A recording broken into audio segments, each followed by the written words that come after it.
বিশ্ব মিডিয়ায় তোলপাড় লিস্টার সিটি হামজা চৌধুরী এখন খেলবেন লাল সবুজের বাংলাদেশের হয়ে। এজন্য রূপকথার গল্প কেউ হার মানায়। কি বিশ্বাস হচ্ছে না আপনার? তাহলে নিজের গায়ে চিমটি কেটে এবার নড়েচড়ে বসুন।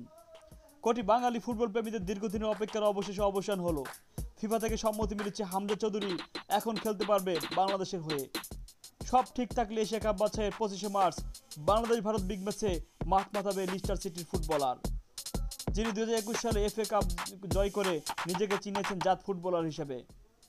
তারেক গাজী, জামাল ভুঁইয়া, হামজারা এখন মিলে আগামী বাংলাদেশকে নিয়ে যাবে এশিয়ার শ্রেষ্ঠত্বের আসনে। হয়তো হামজার আগমনী ঘুচাতে পারবে 2003 সালের পর আর কোনো সাব চ্যাম্পিয়ন না হওয়ার আক্ষেপ। ক্রিকেটে সাকিবের পর ফুটবলে লিওনেল মেসি হয়ে বাংলাদেশের লাল সবুজের পতাকা প্রতিনিধিত্ব করবে আমাদের হামজা চৌধুরী।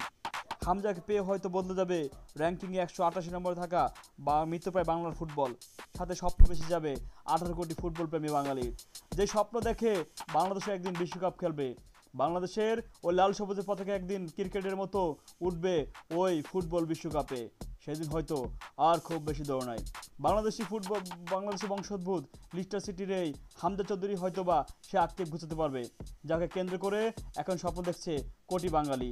যে হামজা চৌধুরীর আগমনকে কেন্দ্র করে ভয় পাচ্ছে ভারত ওই বিগ ম্যাচকে কেন্দ্র করে। দেখা যাক কি হয় 25শে